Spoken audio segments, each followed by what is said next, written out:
Hey guys, what's crackin'? Godsman here with part 2 of the card review that we got going on this time around. With me, of course, is my good friend and buddy old pal, AssaultRider555. How are we doing this evening? I'm doing good. Hey, buddy, old pal. Yeah, so we're going to be continuing right where we left off with Nathan's Clarence Hearn, and we've got an entire Rideline that is Megacolony Neo-Nectar influenced for Stoicheia, which is going to be quite interesting. Before we kick this off, though, I wanted to ask you, let's save our rankings of these until like the end and just rank them collectively, because you and I already like saw this before, and we came to the conclusion that ranking them individually feels a bit odd. Yeah, I suppose.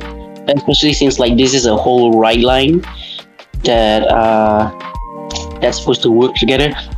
I do ever think that some individual cards might be more off balance than some due to how they interact with each other. So like we're still going to give individual like rankings, but we're going to discuss all of them together first so that we can discuss how each can interact with each other. Right. Fair enough. All right. So, starting off, we got Fleeting Leaf, Dionia, general grade 1 stats, and first skill is Wind Rotopond because, hey, it's a grade 1 for a Rideline. Why wouldn't it have this? Discard a card from your hand and put a Decay marker on one of your opponent's empty rear circle. If your opponent has one or less rear guards, you call a card from drop to rear. Second skill is Auto from rear. When placed, you Soul Blast, look at the top 3 of the deck. You call a unit with the lowest grade among them, and the rest go to drop. But if your opponent happens to have 4 more Decay markers on their circles, you can call any grade off the top 3. It's pretty cool. So, next up, what's up? Let's talk about what a Decay marker is first. Yeah, my thoughts exactly. So let's actually segue now over to Decay Marker at the bottom here. So Decay Marker's got a couple of effects, right? At the beginning of each turn, your opponent may pitch the top of their deck to remove it from the rear circle. Okay.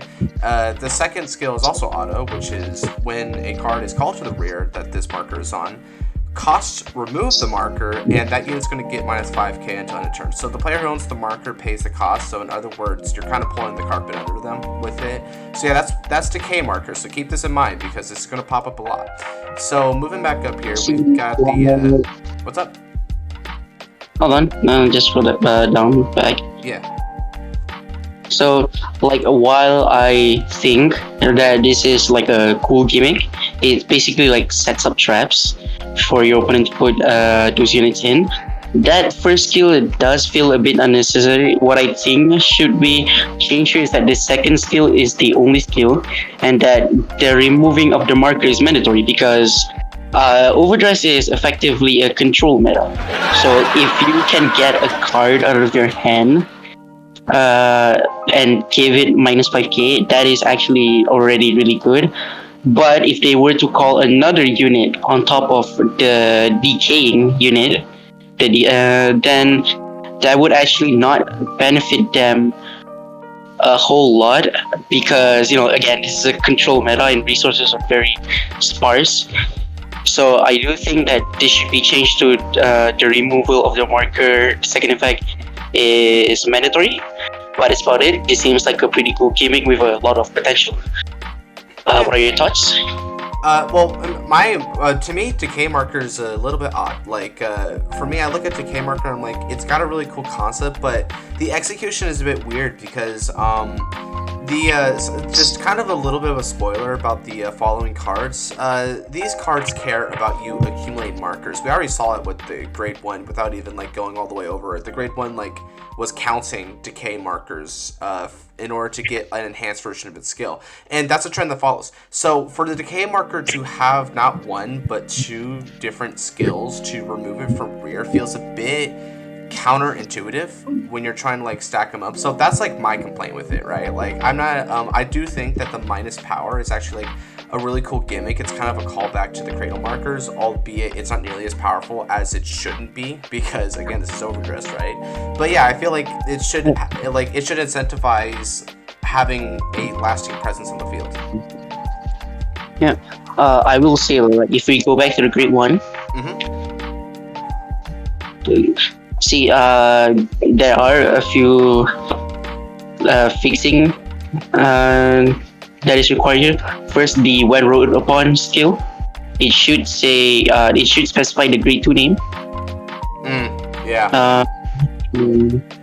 And like the second skill, it should say reveal the top 3 cards of your deck, because like if it requires a card with the lowest grade, it usually, if it specifies something, right, and there's no way of knowing what if the unit that you call meets the requirement of it, you should say reveal the top 3 cards of your deck to prevent like cheating.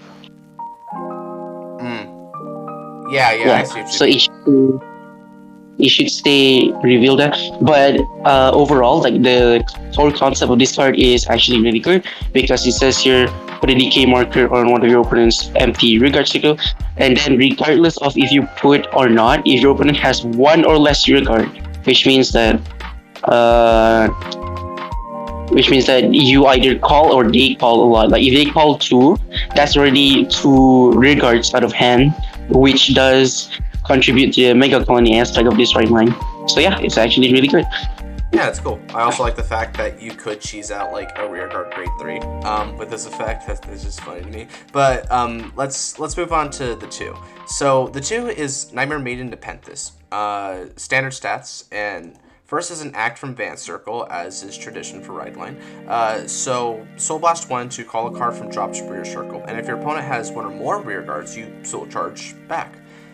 The second effect is an auto, and when you retire it for the cost of one of your cards, or the effect of one of your cards, you counterblast and put in a soul instead in order to draw, and place a decay marker on the opponent's empty rear guard circle. Pretty cool stuff. I look at this, right, and when I look at this, I think of it as a card that is very solid for me. Like it furthers the gimmick while also being very good as a resource commodity, which is it's a fine card to have. It's a very fine card to have. And one of the things that's really nice about this card, and I like this a lot, is because you're soul blasting, you're always going to have a target to call from drop to rear. You're always going to have that target, and that's important because otherwise it's like, well, there's not a lot of things that you would call back to the field in the early game. Sure, okay, because of the nature of the Rideline, you're pitching something in the first place to get to Nepenthes, but I don't. Yeah, it's just more choices is better choices, especially since she can call back your Diania. So there's a lot of synergy here. I think there's a lot of foresight in this one. Any opinions on your end about Nepenthes? I will say though, for a Stoichia Rideline, it is replenishing its soul too much. But other than that, the second skill is like really good. You know, like you retire to put a decay marker, I guess. Like, sorry, let me rephrase that. So if you retire this with a card effect, you are gonna be able to put a decay marker on one of your opponent's rearguard circle. This is actually generic, so other Ridelines might be able to use this. Which I'd say like Zorga can actually use it. Flagbird, I don't think that. Yeah, Flagbird can't do it. Yep, it's fine. But other than that, the card is fine. The second skill, however, it should say when it is retired for by the ability of your cards. You know, just to make the wording simple. But other than that, it's fine. I like this card a lot. It's fitting. It's fitting for a post-start deck Rideline card. Right. So now we got Everhaunt Pecula. So don't be fooled, this is actually a supporting grade 3. We haven't gone to the main grade 3 apparently. So standard stats, as one would imagine, and it's got 1 skill, which is act from rear. Once per turn, you rest it as a cost in order to call any card from drop to the back row rear. But if your opponent has 4 more decay markers on the rear circle, you then get to stand this unit back up again, a la Variant's Killer Tail style. Simple and clean. Bro, why are you using Variance Clear as an example when literally every machining does this? I mean, like, it's the card that came to mind, man. Jeez. I can't help it. I like that card. So this is really like nice card. I assume like this is the triple R set because this card is very free. It's very free. It what do you call it? It adheres to the Neonectar gimmick by calling a card as you're calling a card. But it also restands itself with Arrest as a cost, since it is also Megacolony inspired. Yeah. So yeah, really nice card. Really nice supporting grade 3. I can see that this being the triple R of the set because like this is not name restricted or anything. Right, yeah, and as we know, there tends to be at least like one pretty freaking good supporting grade 3 for like any given ride line. Like they just always seem to like doing that. So this would totally fit, right? You know, like pretty good reward, but for basically no, like literally, if you have 4 more decay markers in their circles, which is another example of like building up those markers that I was talking about before, it is free. It is free, and the fact that it doesn't have to be in her, I'm going to assume it's a girl, but maybe that's a bad assumption, but assuming that if you're doing this effect, you don't have to call it in her call. It can be in any back row rear. As a matter of fact, it doesn't even specify empty. You could, for whatever reason, call over itself from something from the drop. So it's very versatile. Very, very versatile. Not only is it free, it's non-conditional for the most part.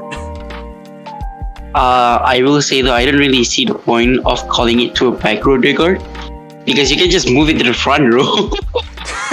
Like unless that unit cannot be moved after, then yeah, fine.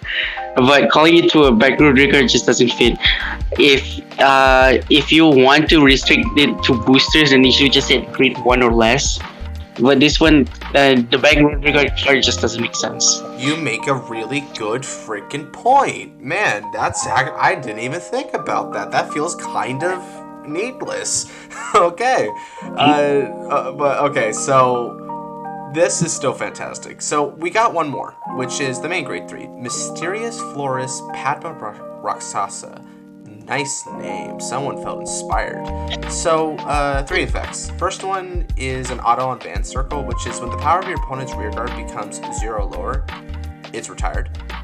The second is an auto once returned. Doesn't specify Van Circle, but I'm going to assume so because there's nothing that would indicate otherwise. When the power of your opponent's rear becomes 0 or lower, so this is in tandem with the first effect, cost counterlast 1 and retire one of your rear guards to put 2 decay markers on your opponent's separate RC. It has a reminder text that decay markers can stack. That is an important note. And that's an especially important note because even though this says separate RC, it doesn't specify empty RC. So that's actually a pretty cool thing. But anyway, one last skill before we discuss it, which is Van Circle costs Soul Blast 1 to call a card from drop to RC. Nice. Choose one of your opponent's rears and it gets -5 until end of next turn. If you have 5 or more rear guards, it gets -10 instead. Wow. Okay, you go first. See, I would go first, but Jinx, you go first. Damn it. Okay, I will never have you go first. It looks like. So, my basic impressions of this is my jaw kind of like hit the floor because I look at this card and I'm like, yes, because the whole power becomes 0 lower to retire is such a nice freaking like payoff. Like it makes the decay marker feel more intuitive. But then just when and of course getting more decay markers, they don't have to be on like other circles, like you can stack and whatnot. Like sure, this one says separate, but then you can stack them on previous decay markers. This is a really, really nice skill, right? So like it accelerates your markers, kind of like how Gridora accelerates her markers by giving 2 cradles a turn, and it like punishes for going 0. But then I'm like, hold on, how do you get them 0, right? A measly little 5k isn't doing too much. this is a whole 5 to 10k that they lose, and it's there until the end of their turn, which means that debuff is going to be there for when there's like a cradle, a decay marker to reduce them even more if they happen to be like a grade 3, and then you can pop them anyway. So yeah, this was a very, very intuitive like design. It doesn't feel clunky. It feels like everything that it does was very necessary. I even think that the 5 or more rear guards restriction is very apropos because we're constantly assembling our rears, and the fact that you're retiring is also apropos because it's kind of like the Neo Nectar side of things, right? Where you're kind of culling the weeds in order to inspire a regrowth. So yeah, like 3 thumbs up for me. I thought the retiring part was like you killing someone and then using their corpses as soil, but alright. Well, you know what? If you want to be a part of a death metal band, you go ahead. I'm gonna stick with my definition.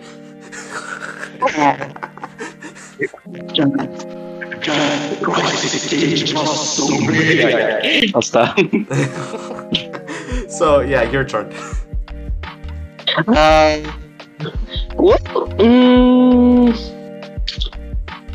This is actually a pretty like nicely balanced card. I like that the third part actually costs soul. Like that is very important in like Stoichia. Like because like the other 2 skills like they mostly depend on what your opponent does for you to be able to trigger them. However, like the third skill, which is what enables the other to cost soul, which is important in Stoichia. So I really like the card design aspect of this. This seems like a very good defensive control deck. Like it doesn't like do anything else. It mainly sticks onto one team. It can swarm the board with little to no cost, which is honestly I think is a really, really good design aspect. It doesn't feel broken. Overall though, like the only thing that needs inherent fixing is how they handle the decay marker right there. Like if they want to make the first part of the effect necessary, they should change the second one to a cond, that minus 5k. Yep. That would be a much better development. I agree with you. The decay marker feels like the one minor like blotch on this. So like what they should do is like so the second skill is a continuous the unit that's on this unit's circle, the unit that's on the circle that this marker is on gets minus 5k, and then the first one, instead of a beginning of each turn, it's a act where they can choose to remove it for a cost. Now I don't know what cost is fitting. Maybe discard the top card of the deck fits, but I'm not sure. Like it should be something else. Maybe something similar to Prison, where like counter blast 1, you destroy, you remove 2. Soul blast 1, you remove 1. Like I'll leave that up to the OP. But overall, all of these cards are nice. They're nice balance, nice concept. They're all balanced relatively well. They don't have any problems. They stick onto one team. So yeah, I really like this. This feels like a realistic Rideline that can come out. Yeah, I mean, and for that, like combined with just how like creative but like thematically consistent it is, I'd rank it a 9.5. What about you? Yeah, I'll rank it I'll give it a 9, just a flat 9. Yeah, like the 0.5 difference is just because of the decay marker. Like it was nearly perfect, but you still like Nathan, like very well done on you, mate. This dude knew what to do for like an overdressed Rideline. Oh, who's this handsome person? It's just a problem that we do. Yeah, I don't know. Huh? I don't know. Huh? They appear to be an Aquaforce fan. I'm not sure where I gleaned that from. I think I drew it from the flight patterns of birds. So okay, let's get through this. So Storm Dominator Commander Thavas, continuous in hand. It doesn't have stats, but I think that's because stats are rather self-explanatory. So continuous in hand gets minus a grade, just like how Lampros does, and I guess also the Alexandros up above. And auto, when it's placed on Van Circle, you stand any number of your rear guards, just like Lambros. Then you can CB1 and Soul Blast 1, just like Lambros. You stand 2 of your rears, and until end of turn, they get 10k and can attack from the back row. But if the opponent's grade 3 or greater, then you can choose 3 rear guards for this buff and skill. Pretty cool. Final skill is auto on Van. At the end of the battle that it attacked a Van, if it didn't hit, and it's the 4th battle of the turn or more, you draw and pop an opponent's rear. Okay, so considering this is one of our cards, I think it's only fair that I don't put the burden on you to like rank your own cards. That's awkward as frick.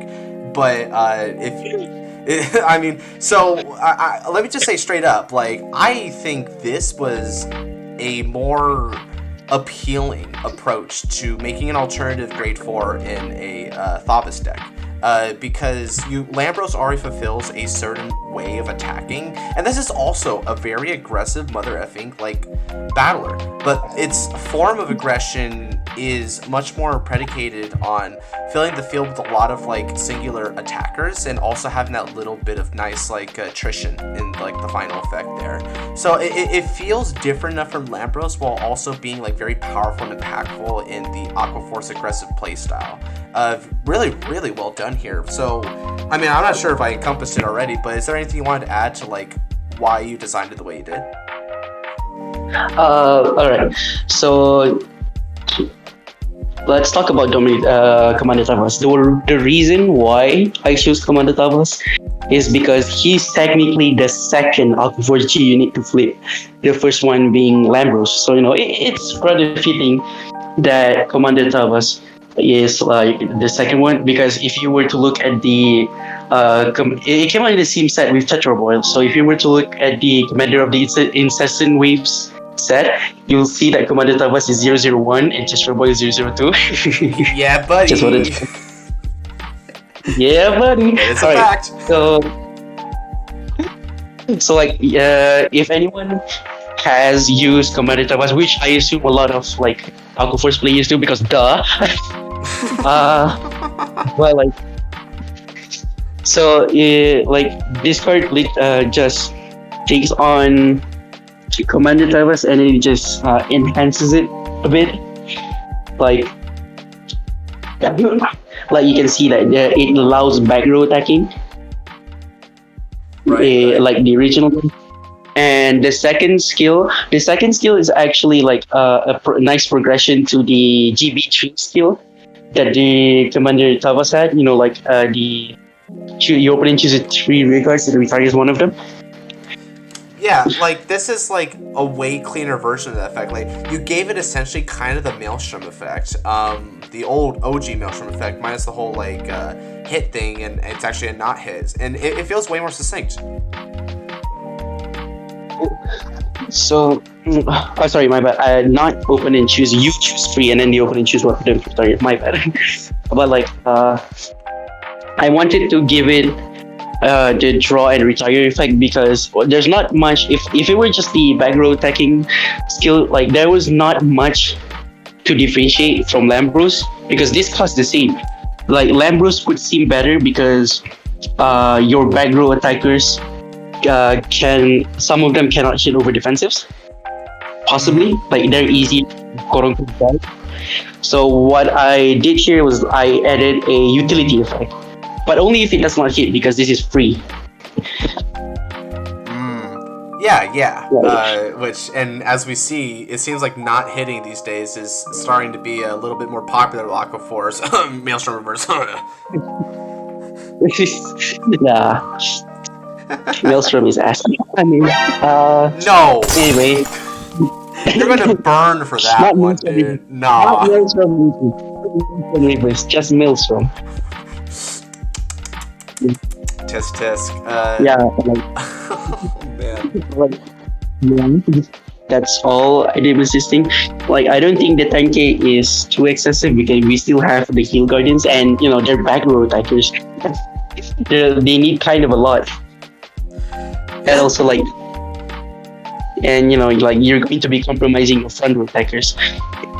But I think I did a good job balancing this. It costs about the same as Lambros, as I said before. Just that the extra bit of utility is what differentiates it from Lambros. Right. Does it pretty well. I'm gonna give it I'm gonna give it a 9. Straight up. I think it's a very good, solid 9. It's up there. Great, thank you. Of course. Few more to rank. Oh god, yeah. Here we're getting some insanity. Because there's a few of these we gotta go down. So Battle Siren Adelaide. So act rear once per turn. You pitch a card from hand and rest 2 rears. That's the cost. To choose one of your rears, and that unit in this unit gets +5 until end of turn. Okay. Auto rear once per turn. At the end of the battle attack, if you have a greater 4 greater Vanguard and it's the 6th battle of this turn or more, you counterblast 1 to stand it. Well, Adelaide is definitely quite a way to get you some extra rest, and then it gets you more multi-attack. I mean, this just feels like it's weird, like it's so like it's good, but like it's good in a very expected way. Like this is very conventional for the Thavas type playstyle. Yep. Like you can easily get power and give power to your other regards for more back row attacking, or like if you want to do more Lambros action. Right. And it also like it fulfills what do you call it? Battle Siren Theodora? I think that's the name. Theodora's role. Card up on the screen, let's go. Not Theodora, it's not Theodora. That's the Go Paladin trigger. It's a Kelpie Rider. It's Kelpie Rider something. Kelpie Rider. Todarius. There you go. Todarius. I have not played this card in a long time. Well, yeah, because hopefully you're playing Pursuit Assault. Well, I mean, I played both. Oh, okay, fair play. But no. No, actually, I didn't even play them in the same deck. I played Todarius in Revon, not in Thavas. Yeah, because clearly, Pursuit Assault, right? Which, by the way, guys, if you've got the money to shill out, you too can say, I play Pursuit Assault. Because there's a sprint coming up. Yes, sir. Yes, sir. But yeah, like Adelaide's pretty good. Adelaide's probably gonna get like. Wait, hold on. The reason why it says 6 of the Battle of the Turn or More is because I want to make it work better with Thavas rather than with Lambros, because Lambros you can easily get 5 attacks, right? Everyone knows that. But that little bit of extra multi-attacking right there, it's like if you want to use Adelaide, you need another attacker, because then you cannot abuse this with 2 Coral Assaults on the field if you have Lambros. But if you have Thavas, you can use both 2 Coral Assaults with this thing and stack triggers on it, and then you can restand twice. So like if you want to use Adelaide with Lambros, you either have to wait an extra turn to get another Excel circle, or you use another extender like Tidal Assault or Wheel Assault, which will overall make your Lambros column weaker, but it provides you with the ability to restand a rear guard with a trigger on it, which is most likely you are gonna get because of the triple drive from Thavas that you gave to your Grateful Vanguard. So yeah. Yeah, fair point. And that all culminates nicely to like a solid like 8 out of 10. Like it's a very conventional unit. To be quite frank with it. Good on Adelaide. So we got Battle Siren Melania. Melania. Yeah, let's just go Meliana. So Melania.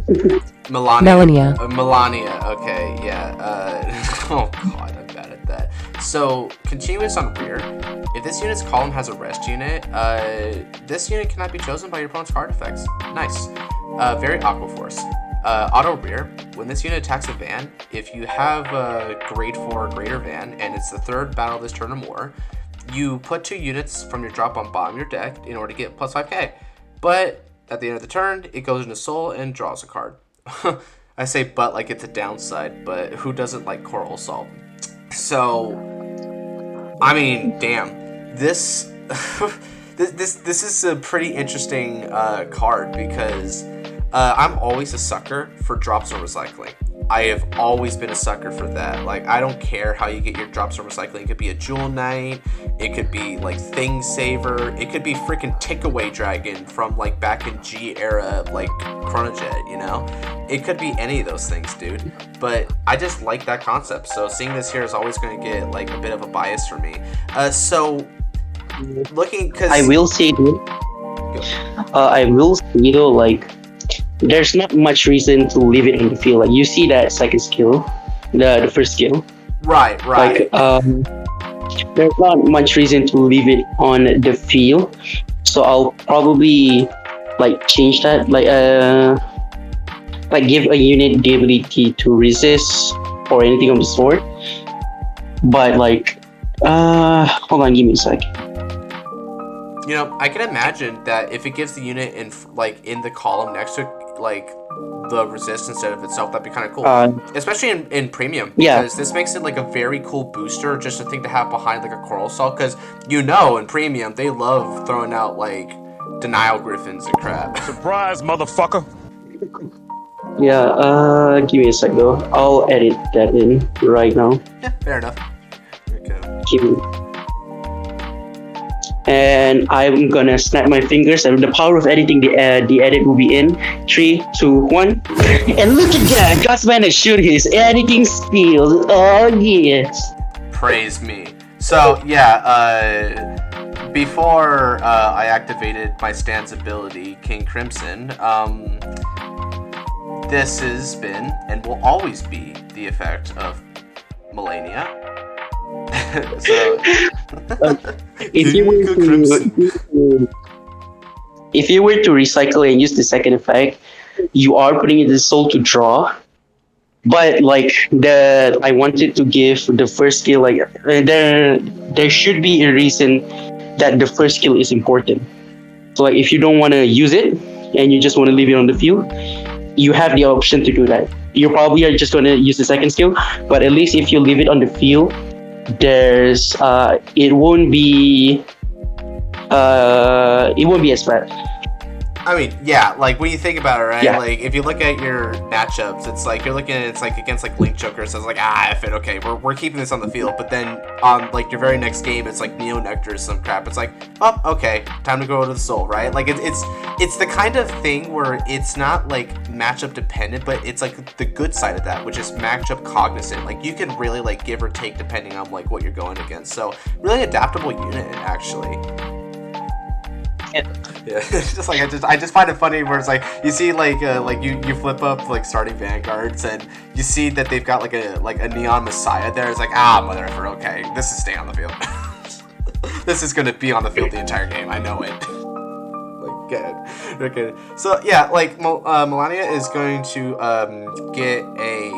It's going to get a 9 out of 10. I might have given it an 8.5. I'm going to give it an extra 0.5 because I apologize for misspelling her name a lot. I'm sure she's angry at me. So you mean mispronouncing?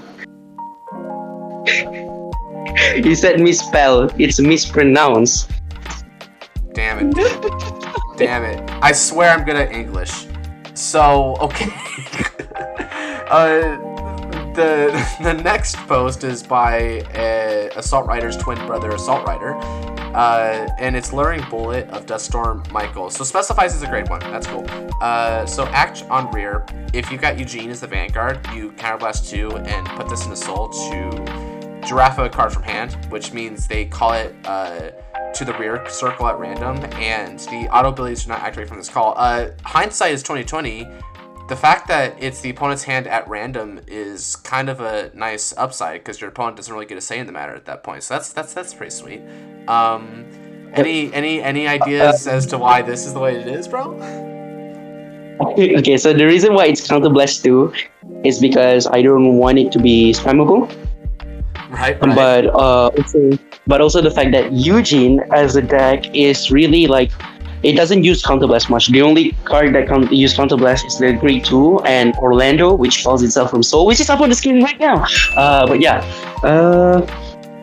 it's just that, and also the fact that Eugene is a deck that is heavily dependent on retiring the opponent's regard.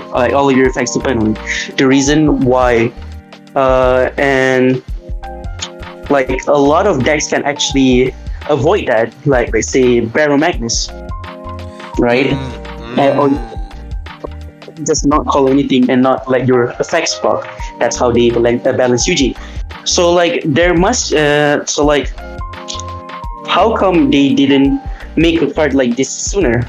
It's because because they want to balance Eugene, of course, and also because it's a Dragon Empire deck. Dragon Empire decks tend to have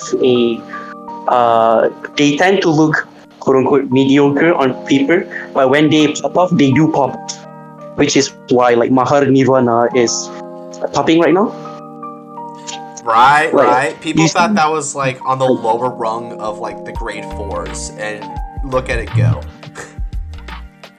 Yeah, like most Dragon Empire decks were able to top for the past few set metas, despite the fact that they're mediocre on paper. But they are actually, compared to the animations, of course, they are powerful, which is why like this thing is balanced the way it is. The Dragon Empire decks are pretty much the underdog of the nation. They seem mediocre, but it's actually really good. So the reason why this thing costs CB2 is because you don't want to give something an effect this good without a low cost, because it makes it very spammable, and you can use this consistently every turn, which is not something that Bushiroad wants Eugene to have. So if a card that forces your opponent to call gets released anytime soon, it'll probably be this. Like this, I can realistically see an effect like this be a double R in a future set for Eugene. But that's all I have to say about that. That's all I have to say about that. Okay. Yeah, this is getting an 8. I like it. I like Mini Giraffe and a deck that could appreciate Mini Giraffe. like real. It increases your soul too, so cannot complain about that. I know, right? Like, speaking of like using the soul, we've got the kind of hypothetical triple R for Eugene, which is Rage Shot of Duststorm Hunter. Sounds like a Mad Max. So you auto on rear once per turn. When it attacks the van, if your van is Eugene and your opponent's rear was retired this turn, I wonder how. You Soul Blast 4 and pitch from hand in order to get 10k, and at the end of the battle, he stands. So I mean, yeah, if you've got the soul for it, which this is Eugene, you definitely build a lot of soul. You get a nice little compact multi-attack right here, and it actually is a bit more powered up, so it can get over defensives. That's nice and simple. That, I mean, if we're really looking at like design ethos and overdress right now, granting multi-attack to decks that didn't normally have multi-attack was like a very streamlined way of like giving them a bump up. And it restands itself, so you can stack triggers onto it. It discards, but Eugene, thanks to its like previous support, it doesn't use its hand very much unless like you're really desperate. So the discard isn't that bad, and the Soul Blast 4 is to prevent it from being quote unquote spammable. But at the same time, if you can do it, you can do it. It's just that you're gonna feel it. Yep. I mean, hell, you can, in fact, use Raging Fall Reverse and CB3 and Pitch 3. You can do it, but you better win the game that turn, buddy. That's all I gotta say about that. Hunter's getting pretty good grade, though. What were you guys saying? Yeah. So like the reason this is kind of stupid, but the reason why I made it specifically Soul Blast 4 is because Hunter over here is a shotgun user, specifically a double barrel shotgun user, and he restands, which means he's gonna attack twice. So each of the Soul Blasts of this cost represents the amount of bullets he's gonna use. So like it's a double barrel shotgun, so one shot, 2 bullets. The second time he attacks, he's gonna use another set of 2 bullets, which means 4 bullets in total. So yeah. Wow, dude. That's so stupid. It's kind of stupid that I put so much thought into that, but for you guys, I like it. Damn, I just like the fact that 2 + 2 = 4, homie. The discard is the replay. I made that one up. No, it's not true. The discard is just whatever. I didn't put that much thought into it, but It's it just is like a way balance. to balance. It's just a way to balance Eugene because giving multi attack is for Eugene is actually really good, and also gets 10k. So Jesus, dude. The day that like the Eugene meta is a unironic statement is going to be the day that like hell freezes over or something. But prepare, they're gonna do it, man. One of these days, Eugene is going to be like at least scratching at the nuts at the top tier. Although technically they're not gonna be like the hell's not gonna freeze over. Hell's is gonna burn brighter than ever. Dragon Empire. And this is how Assault Rider's death metal band got started. That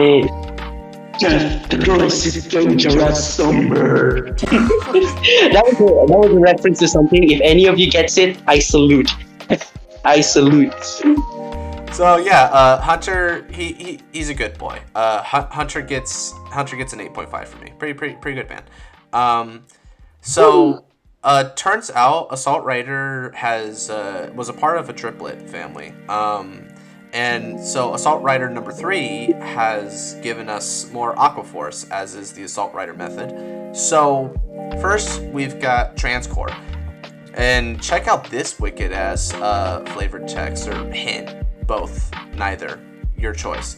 When it attacks or utilize the power of the Demiurge. Strengthen your ranks and limit your opponent's guarding! Exclamation point. Support Tetra Drive, Revon, or Cobalt Wave with this newly found power! Exclamation point. So that was the hint, and Assault Rider was very kind enough to fast forward time about 3 or 4 months, so we don't have to wait for the hint. We can just immediately see what the text is. So here's what it does. Auto, when this unit attacks from VC or Rotopon, counterblast and Soul Blast to draw a card, choose a card from hand, and call it to rear. Then you choose one of your vanguards, and until end of turn, it gets 10k, and during the battle this unit attacked, if you have 4 or more damage, your opponent cannot call Sentinels from hand to Guardian Circle.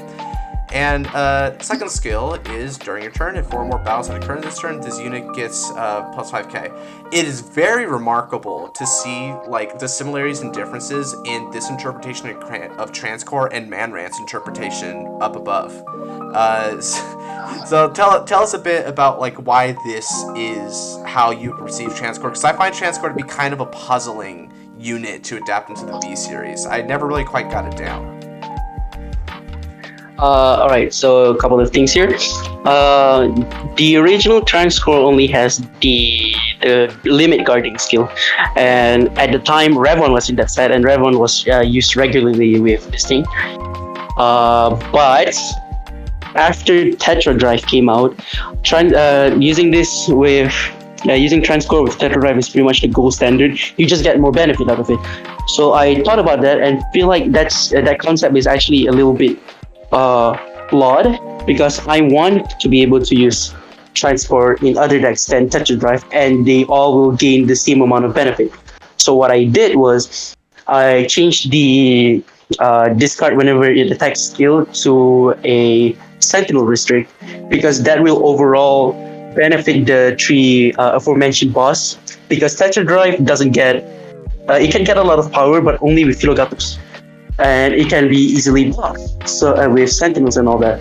So by restricting Sentinels, you are pretty much forcing them to use the lower shield units, which they actually need to reserve for your other extenders like Terrific Coil and Propulsion and all that. So it does benefit Tetra Drive nicely. However, I also added the functionality of it to support Revon and Cobalt Wave. Revon and Cobalt Wave can get a lot of power, especially like with their support and stuff. So Revon can initially like one-shot your opponent with Transcore's effect. Like if you play Revon properly, you can get him to about 50k power. Oh god. And I mean, and Cobalt Wave is basically like a Dimension Police in disguise, and we all know what happens when you put Sentinel pressure on a Dimension Police. Yeah, but essentially, like Cobalt Wave gets a crit, Revon minuses the opponent power and gets a drive. So the Sentinel restrict will benefit everyone equally. So yeah, Yeah, and that's a good point. yeah, and since like this, and since you have to ride it to give the skill to the other units, I give it a cost in exchange for it being able to do a soft multi attack, which is like draw a card and call a card from your hand to rear guard, which is similar to what Real Assault does. So yeah, like that's like the general design principle behind it. I do think I did a good job with this. Like this can support every deck equally, and uh, it can give power to the unit that rode upon. So yeah, I think I did a good job with this. And if your opponent rushes you, you can still do some stuff with Transcore and limit your opponent's guarding. So, Yeah, like this is an all-rounder card that can handle a lot of situations. Whether so yeah, I think I did a pretty good job with this. Yeah, I like this a lot. I think this card is definitely like very comparable to Manran's. I think Manran's like interpretation of the Transcore effect was a little bit more apropos for Transcore in of itself, but this interpretation you have here is more apropos the fact that Transcore was supposed to be the one-size-fit-all break ride target for like Aquaforce, because yours definitely is a lot more conscientious of like different ones, whereas the Transcore he had, it felt like if you were playing it in Tetra Drive or Maelstrom even, it was like, okay, great, but everyone else was kind of having that sad emoticon face, right? So I like this. Yeah, I do like this a lot. Like, oh man, you know what? Like, this is so good. And oh, I mean, you did put a limit break because it's like, yeah, you know, like that was part of your ethos, right? Like limit break. This is going to get a straight up 9 for me. So I think the Manran one also got a 9 for me, and that's fine because these guys are like slightly different, but they both like hit the core concepts. And I also just really want to put a shout out because I was devastated playing like original Saber Zero, so I really appreciate a break ride that actually can fend for itself pretty well. Like, I like that a lot. That's why I like Dauntless Drive, is because they can be your own Vanguard for as long as you need them to be until you like actually do the ride over. So yeah, that gets a 9 from me, man. Very good, very well done. Twin Strike Brave Shooter, how's it going, bro? So he's got Wicked text as well. So here's the hint: a card that sacrifices comrades to restand itself, Maelstrom. When your Vanguard attacks, good soldiers follow orders. Whether it's from the card that ends it all, the wave of never-endingness, or the sword that opens up the path to the future, which is saying like these guys, but differently. The path forward. Path forward. The path forward. Lead me to the future. Okay, so now we're 3 months in the future, and we got the effects from Bushiroad today, and this is what they gave us. So auto rearguard once per turn. When your Vanguard attacks, if you have 4 or more units at rest, other units at rest, so it's the Coral Assault thing. You CB1 and put 2 other rear guards in the same column in your soul and stand this unit. And also Vanner Rear, if you've done 4 or more battles, he gets plus 5k continuously during that turn. Yeah, again, it's fairly conventional, except for the part where you're like putting in like cards into the soul, but I get why you're doing it, because like soul blasting is like fairly hefty after a while, so you were sacrificing advantage pretty egregiously 2 at a time to get soul, but then you also get a restand, which is kind of nice. So yeah, like there's a lot of like trade-off for this. I could definitely see this like getting played, but you play Twin Strike Brave Shooter with the intention of using Brave Strike Brave Shooter, like really using them. Yeah, I will say though, like, because the reason why you put 2 other regards in the same column into your soul is due to the fact that you can spam this with Coral Salt. Like you can, it's a bit of a hard thing to explain, but it's not just about Coral Salt. It's about being able to put, being able to put soul, refill your soul, and also this can be used before your Great Return, which is why it has that effect. And on top of that, this can also be used in Revon, but I didn't want this to power creep Gallius. So power creep Gallius, yeah. This does benefit you, but it has a bit of trade-off. I will say though, like it kind of feels like false advertising to say that this works with Copper Wave, because it put 2 regards in the same column with your soul, which is not something you want to do with in Cobalt Wave. I know it also feels like not necessarily false advertising, but like sacrifice comrades to restand itself in your vanguard attacks. I hear that, I'm like, I was thinking like retires, dude. You're putting him in the soul. I'm like, damn, okay, that's like soft sacrifice. Maybe I should change it to put 2 other regards into soul instead of the same column, but I'm also kind of iffy on that because then that wouldn't be super balanced. Like, I don't know, I'll figure it out, but what are your thoughts?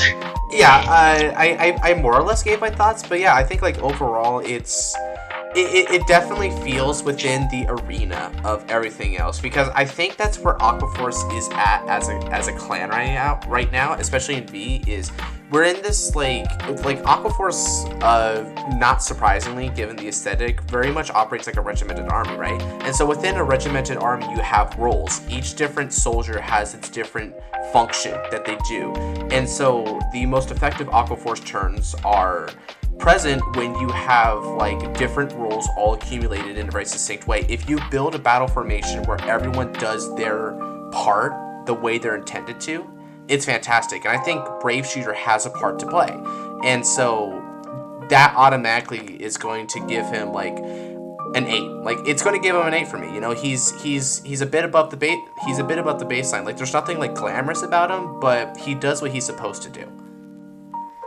Kind of a weird thing I mentioned there, but yeah, that's how I view Aquaforce. Maybe I should change it to when it attacks instead, but I don't want to poke titles. Like, maybe it makes sense for it to restand when it attacks instead.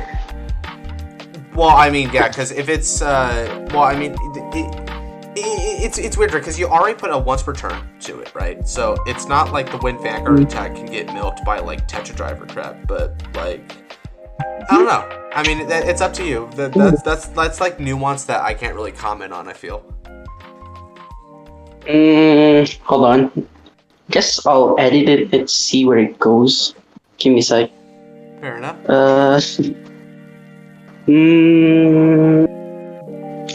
I don't know, because I have another card that's coming. Hold on. I'll edit it and then I'll see what I see. Okay.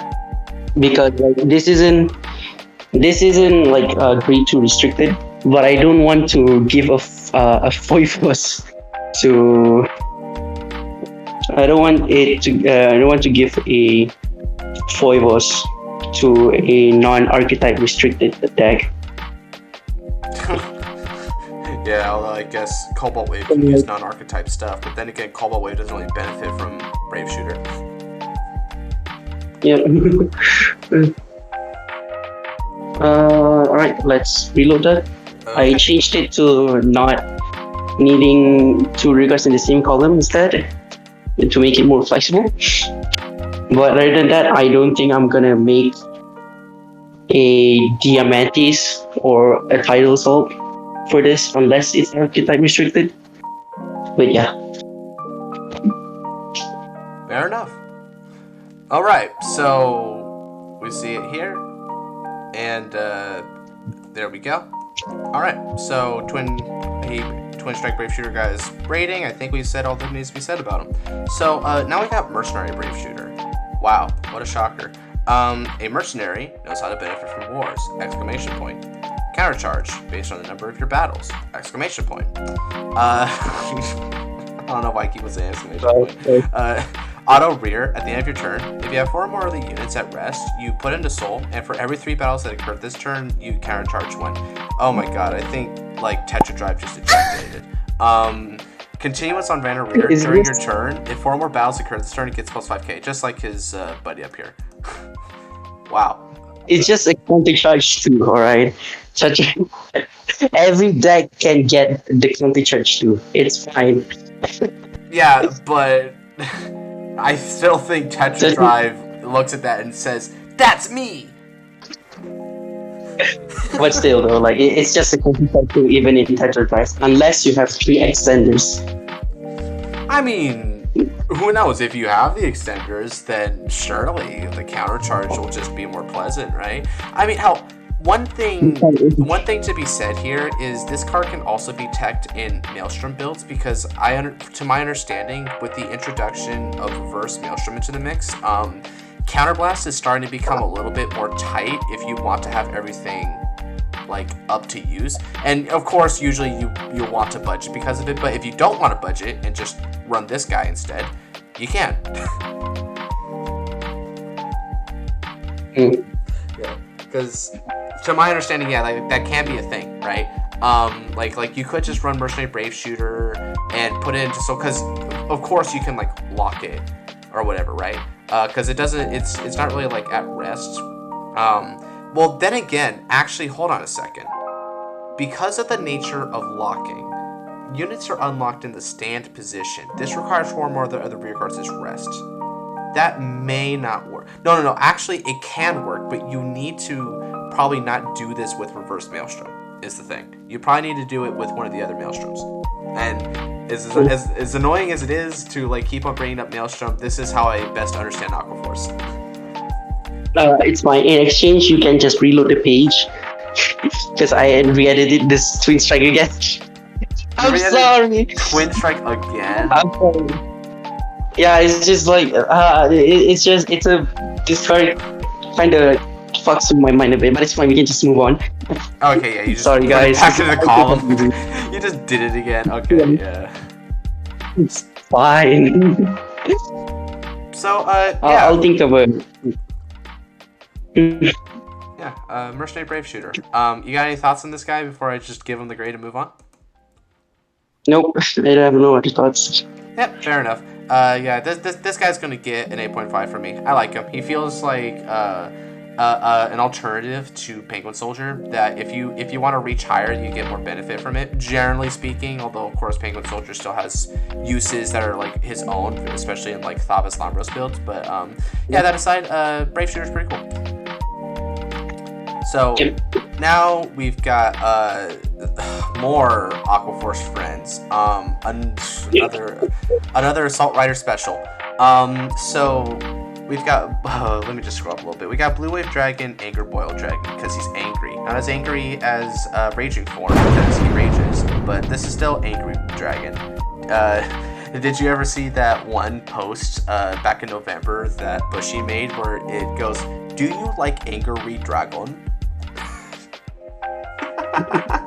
Like it was like misspelled and everything, but it was so meme worthy. Do you like Anger Dragon? Well, now you can even more.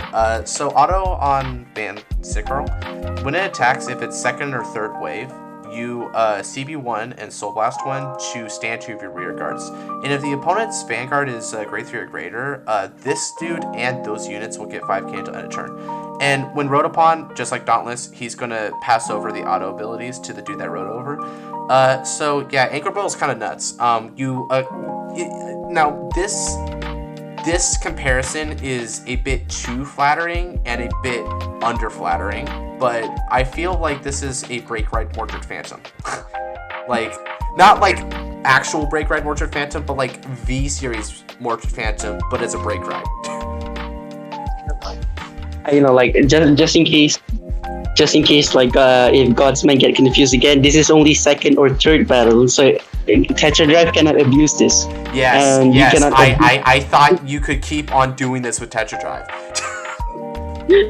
And you also cannot what do you call it? You also cannot abuse Corrosal with this, which is why I designed it like this. So yeah, it's overall like it's a nice way of balancing it. I think I did a good job with this. Yeah, I like it a lot too. This dude definitely feels like thematically consistent, but also like balanced in the right ways. You know, like it understands what it wants to do, and I think, I think like the key is to like I actually find incentive in this. I might actually be inclined to play this over Transcore in some scenarios. Like I feel like the cards that don't use Transcore might use Anger Boil instead, so it's a nice duality. I'd give Anger Boil like a 9, to be frank. So now we got Blue Wave Marine General Lucianos. He's got one skill, but it's a cool skill. So auto from rear, when it attacks the van, if your vanguard is Blue Wave, and it's the 4th battle of this turn, so specifically Wave 4, you CV1 and suck up another Blue Wave rearguard into Soul in order to get 3k and stand him at the end of the battle. So yeah, Lucianos is I'm not gonna say basically this, but Lucianos feels like your Twin Strike Brave shooter, but more aligned with the Blue Wave subclan. That's just what it strikes me as.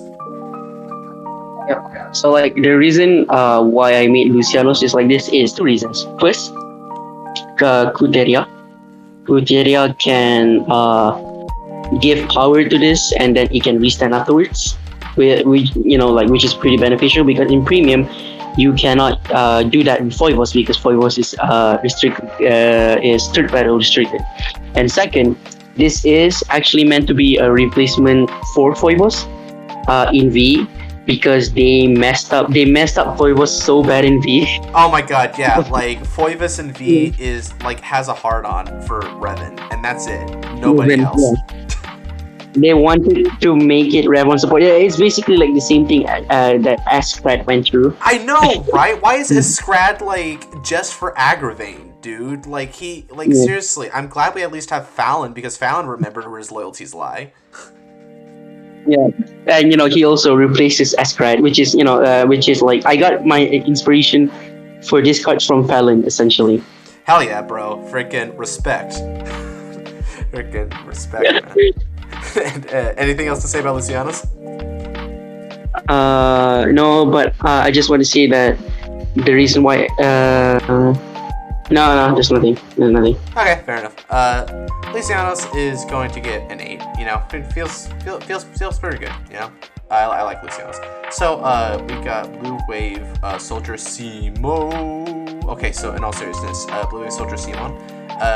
When it's placed on... I understood that reference. Hell yeah. I understood that reference.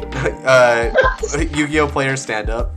Okay, so Auto, when it's placed on rear, you Soul Blast and rest this dude in order to peep top 3 and choose a non-grade 1 unit with Blue Wave and call it to rear, and the rest go to the bottom of the deck. So this feels kind of max speedy. I like that. Continuous from rear. If 4 more battles have occurred this turn, all of your other units in the same column as this kit plus 5k. Huh. So this is like this is a horrifying image unless you're a furry, but imagine if Max B and Light Signals Penguin Soldier had a child. Yeah, it's Simon. I like that. Yep. So like I wanted to give Blue Wave a little bit of utility, but I don't want to make it too broken, so I give it a rest effect. I should probably change that quality to the same column. I don't know. It depends. But the reason why it calls non-grade 1 Blue Wave units is because for VAT, which is a pretty broken card. Yeah, I mean, just as good as Renal, and we know what a Renal can do for Revengers, bro. Yeah. Well, I mean, it's not that the on hit is big. It's still plus 5k. It's the plus 5k that's also with an on hitter, as a grade 1. Yeah. Yeah, it's pretty damn good. So the reason why it has that second effect, where that gives power to all the other units in the same column, is because the original, which is up on the screen right now, when it is placed, counter +1, so +1. If your Vanguard skill has 2 or more units, you can give that unit and Simon 4k. I think. Yeah. So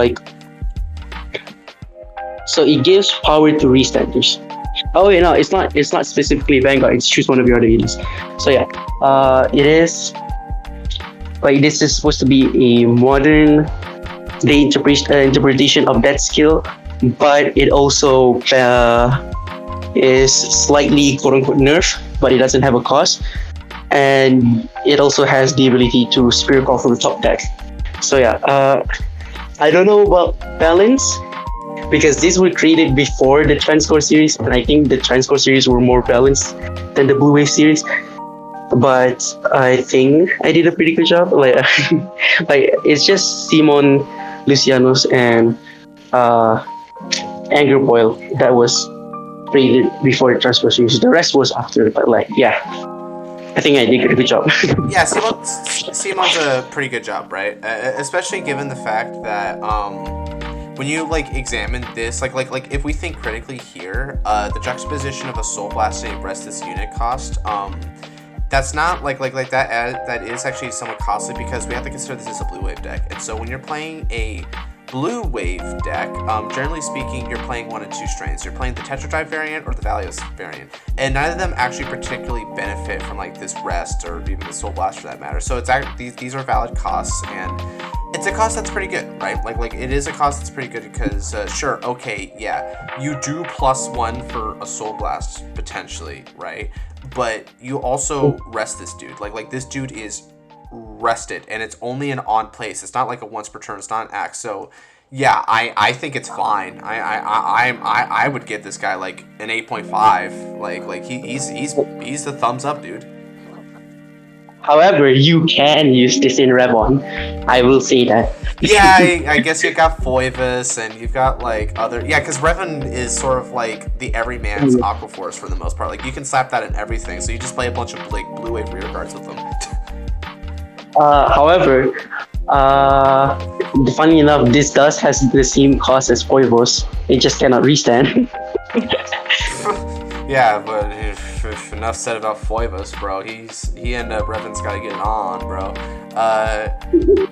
So now we got Scope Sailor, Blue Wave Soldier, Scope Sailor to be specific. So auto and rear, and by the way, we're now transitioning into the Valeos side of things. These are the Valeos Blue Waves. So auto and rear. When your other unit stands by card ability, you Soul Blast and bounce this back to hand to choose one of your units and it gets +5k until end of turn. And also audio, when it's placed on Guardian Circle, it's this dude. You CB1, and for every 2 battles that occurred this turn, he gets a +5k shield.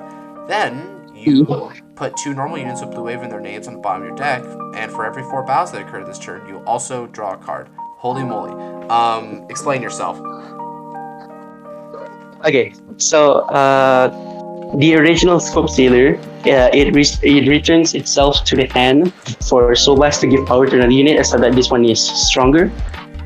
But the reason why it has so Blue Wave is essentially a rush deck. Like everyone knows that it's a rush deck that also uses a lot of CV, but it also leaves itself open for Guardian Skill. It needs guarding, but at the same time you don't want to give it too much guarding power because it will make it too well-rounded. So I gave it a guardian skill that costs a CV, but it checks for every battle that your opponent made that turn. And like the reason for that being is so that like the more your opponent attack, the stronger the card gets. Like that's essentially like the philosophy behind this. And if they attack more than 4 times, you get to draw. You will realistically never draw more than once with this card unless your opponent attacks a lot by that point. I mean, in the mirror match, bro, like, I don't know. It also like recycles Blue Wave and stuff. Like, but yeah, I think this one is well balanced. Like, it also returns itself to hand, which is like, whoa, Yeah, like, can I just say that I feel astounded by like the fact that this is a great one. I figured as much, right? I feel astounded by the fact that this thing has like a for every like 4 battles this turn clause. But I think my favorite part of him is not like this unique ass clause even. It's just the fact that he bounces himself back to hand as a great point, because as we see from things like Cider, Brilliant Blister, and all that stuff, like I love that.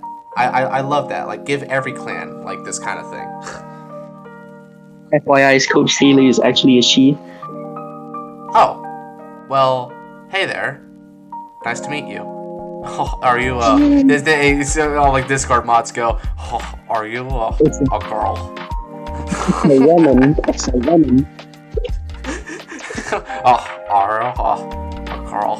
Hi. Are you a Zelda fan? Oh my god, and you're a woman? Jesus. Okay, so yeah, she is going to get a solid 9 for me. I think this is a 9, like mainly because it's very like creative. Like it's very creative and roundabout, and that's a lot of my like design ethos. You know, I like that kind of stuff. So yeah, really good on scopes. You can use this in Rev 1 too. You can use this in Rev 1 too. Oh yeah, totally. But then again, you can use a lot of stuff in Revon, right? Revon feels even like more generic than Mother F and Cobalt Wave. So now we got Blue Wave Marine General Medla. So continuous from rear. If it's in the back row center or your opponent's Vanguard is grade 3 or greater, this unit can attack from the back row. God damn it, this early rush card. Let me read the other skill though. So auto from the back row rear, where it belongs. When this unit attacks a Vanguard, you may have it get 3k for every 2 of your other units with Blue Wave in their card names until the end of that battle. If you do, at the end of that turn, retire this unit. If you do not have an additional rear circle, put it in your soul instead of retiring it. So okay, this card might be one of my like favorites in terms of like how subtle, and yet like it's got the subtlety of a feather dropping in the early morning, but it's also got the subtlety of a bull in a china shop when you like examine it for a few seconds.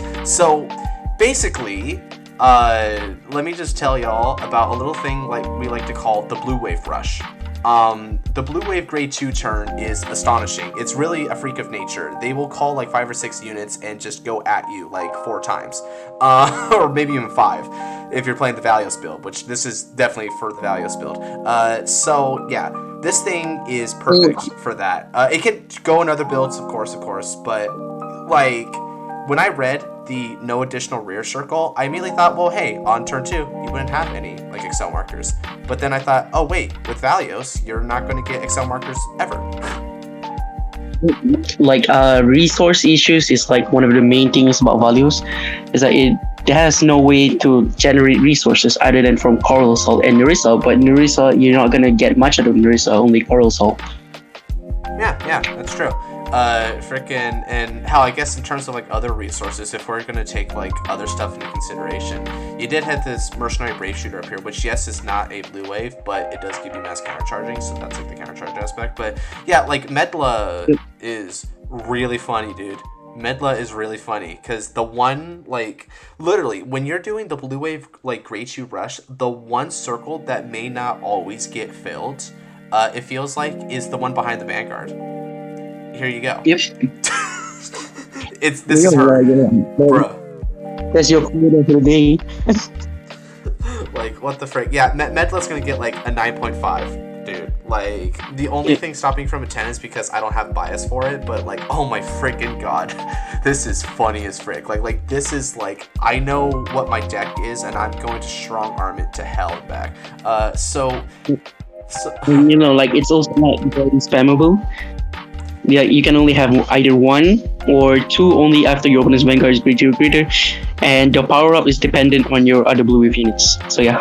right. Yeah, it's totally not that bad, and like it needed to be that because remember we're thinking about this from the Valeos perspective, where they're kind of like sitting at like a pretty 7 or 8 like freaking turn. So yeah, it was very conscientious.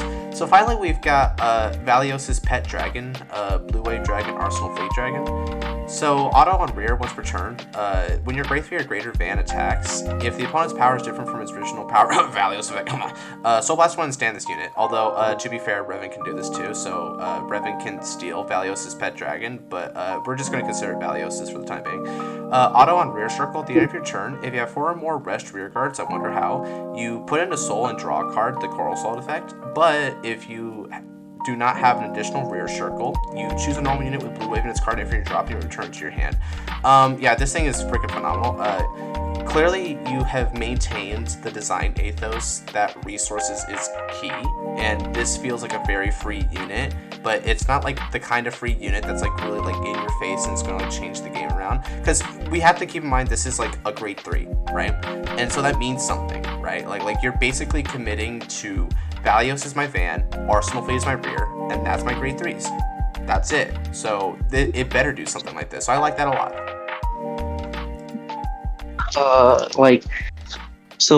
It obviously has the restanding skill that Gallius and Foivus have, obviously. Why? But like the second skill is inspired by Nerissa, and also the fact that the original Arsenal fleet returns itself from drop to hand, so that you can stride for next turn, or like call it as a regard.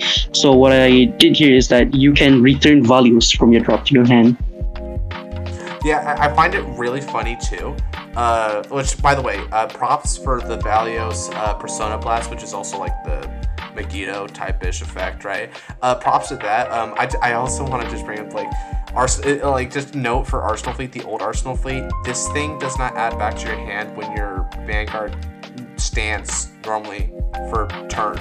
It can only stand when it's card ability. I wanted to make sure because I had a friend who made that mistake. It was kind of sad. But yeah, Arsenal Fleet is going to get a 9.5. I really love things that give me advantage, and this gives a lot of advantage. And I like Arsenal Fleet because it's one of the things that makes Tetradive pretty freaking viable and premium. The original Arsenal Fleet? What'd you say? Like the original Arsenal fleet? Yeah, the original Arsenal fleet really helps current premium Tetradive. Ah, I see.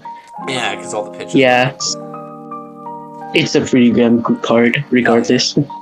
So now we've got our good old pal Dinophage. You probably see this guy around a lot on Reddit. He's kind of a superstar, to be honest. Not mocking the Blau level superstar, but he's a superstar.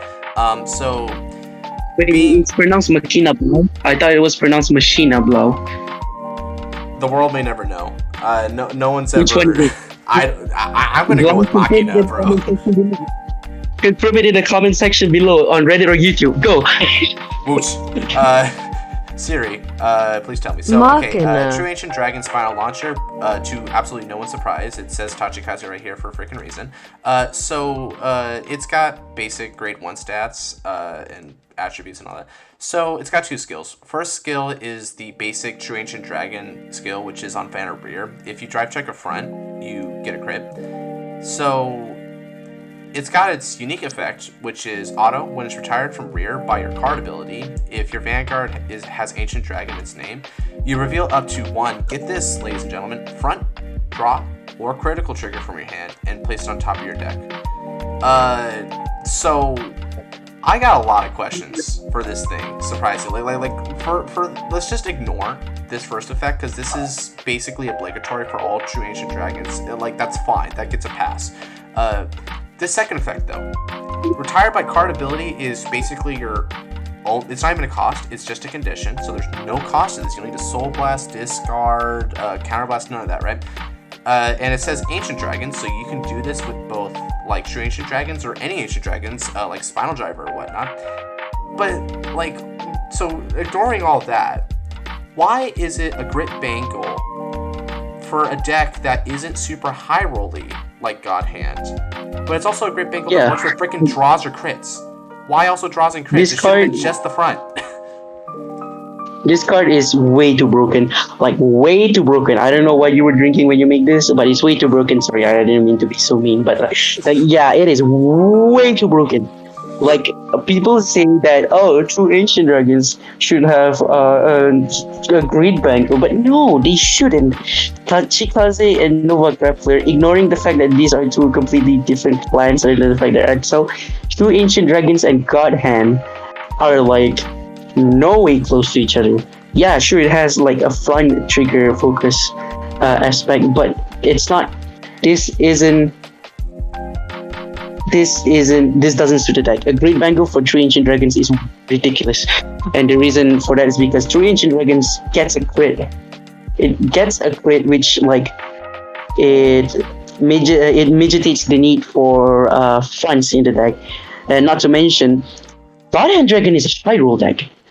You're not gonna have a large hand size. It's either do or die the turn you ride into God Hand. But True Ancient Dragons, they have a lot of ways to get resources. They their hand size is gonna be up a lot of times. So like the front aspect of True Ancient Dragons is cool. It's unique. It gets a crit, but it's not as high rolly as God Hand Dragon. This card is literally broken because not only does it not cost anything, you can use this as a cost for another card, and then you can just take whatever trigger from your hand, you put it on the top of the deck. That's ridiculous. Like, this shouldn't be something that true ancient dragons get, and it probably never will. If anything, true ancient dragons is realistically going to get a card that gets an extra drive, but that's about it. Like, this shouldn't be something that true ancient dragon gets. I mean, yeah, folks, like, if you look at this, like, Spinal Driver, like, up on the screen right now, you can also see it says retired 2 rear guards, right? So, this thing is also not, like, a once per turn, neither soft nor hard once per turn. So, you can literally resolve Spinal Driver and then resolve, like, 2 of these dudes to stack, like, 2 triggers. Yeah, you can do that. How dumb is that? although like the gauging part of Spinal Driver is mandatory. The gauging. Although that's only like on rear guard, so it's kind of whatever. So yeah, it's still spammable. Right, it's still spammable as hell, right? As long as you don't have like any of that gauging going on in rear, like, and it's just like Spino's like your van, then, because presumably also you can just run Spino with like the True Ancient Dragon, so you literally just like stack like double front and everything, but the Spino gets like a crit in the front. Like, that's stupid. What? Like, what? Broken. It's so broken. Yeah, it's like, what was the balance in this? Like, okay, you know what? Like, here's the thing.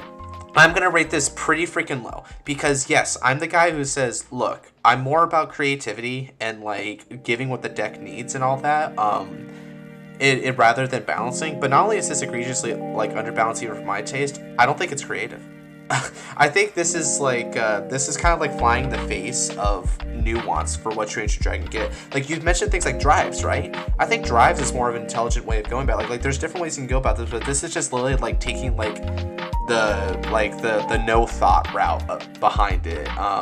Look, Dino, I'm sorry for being a little bit mean about it, but I did have to be frank with you, homie. Besides, you're probably going to blaze us in the comments anyway about why this is okay and why we're wrong, and I understand. I'm ready for it, bro. But yeah, this is just our thoughts. But sir, this is a Wendy's, all right? We don't take shit from anyone else. This is a Wendy's.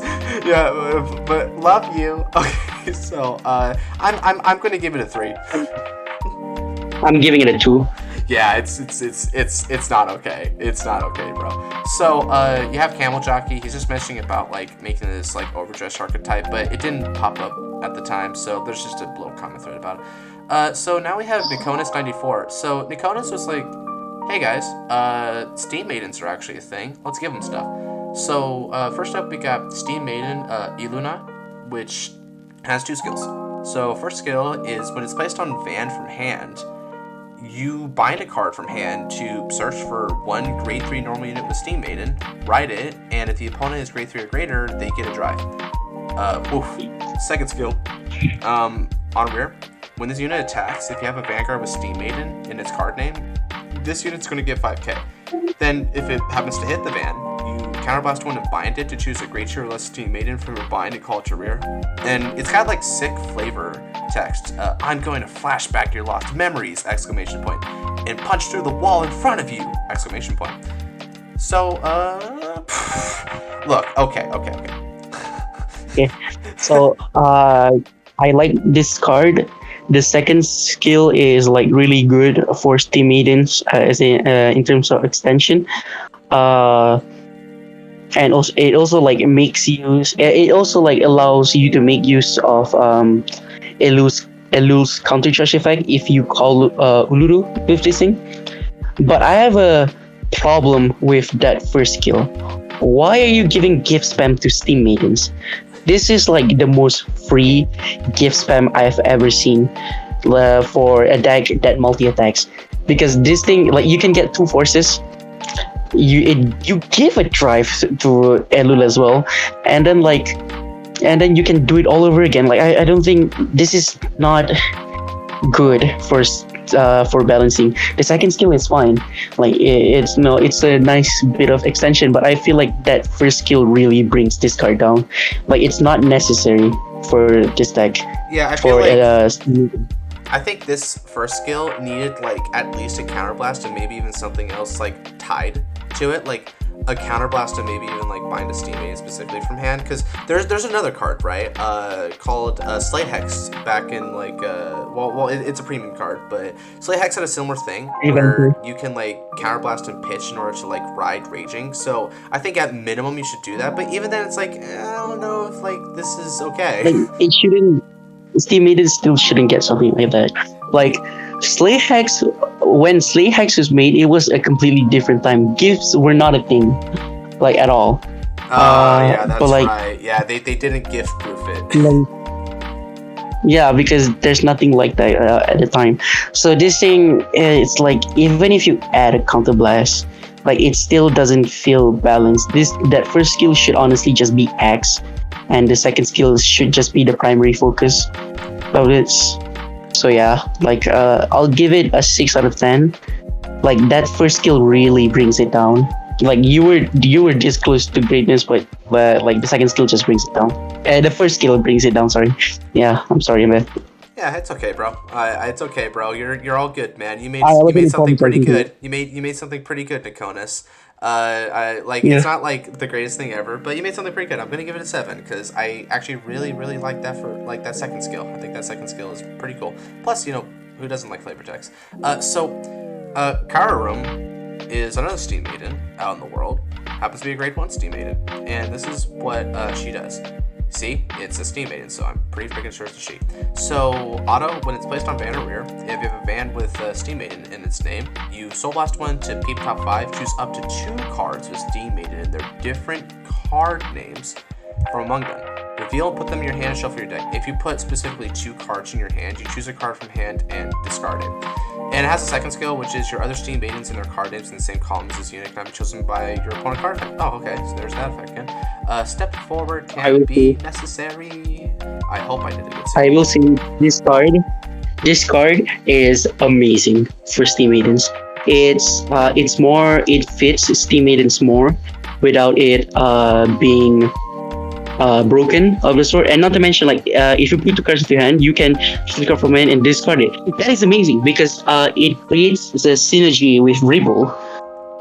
Can also like multi-attack this thing. So if you were to call this with Ilunar can then Kararum can then call Rebel by discarding. So yeah, this card is like pretty good. I will say though, like this shouldn't be a grade 1, this should be a grade 2 because Steam Maidens currently lack a coherent grade 2 unit to attack with. Yeah. Right on. And also like it will help make your rotations like smoother if you were to use the grade 1 Steam Maidens onto this. Right. So yeah. Yeah, and I will also say one cool thing about the pitch is it does give a card in drop zone to be bound with Elul, so that's also good synergy. Hey, you knew I said that. Nice try, but you knew I said that first in the previous recording.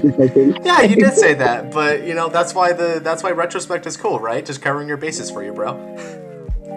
No, let me take credit. Yeah, it's his intellectual property. We ready to grade it? I'll give this like an. What do I even give this? A 9, I think. Like it only needs to be, the grade needs to be changed to 2. But like yeah. I really like this. This helps Steam Maidens out a lot, and without it being unnecessarily broken, because Ilunar is a freaking Luard. Oof, that is like a taboo word, my man. That's harsh. This is, yeah. I kind of have to be. Man, but yeah, Kara Room is going to get a 9 from me as well. Kara Room's like freaking fantastic, and I still like the Lunar Lock for the second skill, but yeah, like these are pretty sweet Steam Maidens. I bet Steam Maiden's got like these cards that, you know, maybe a little bit into like the first effect here. They would really, really love that, man. So now we've got Nikonus' bonus card. Yay. Action Assist Mage Toto. So we got a Dungaree support card, and it's act from van at rear. If it's on van circle, or if your van is Dungaree, you counterblast one to look at the top 2 cards of the deck. You bind one, and the other one goes to top or bottom. And it does say choose a card from among them and bind it, so it's not up to one, so you will be forced to bind something here. So sorry if it happens to be a trigger, but hey, you can shuffle it back with Dungaree.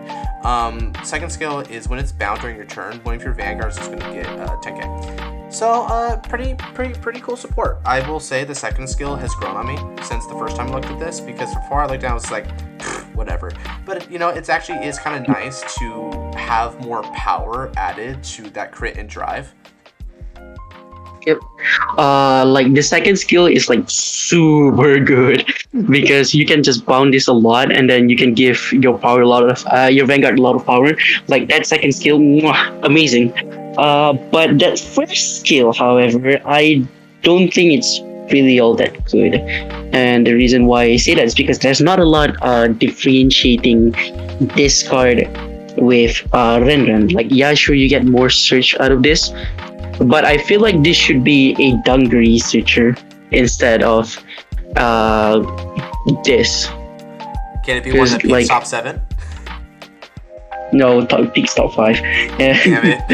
Okay, maybe not a Dungaree searcher, but I feel like you could do more with that first skill other than like a quote unquote better Renren.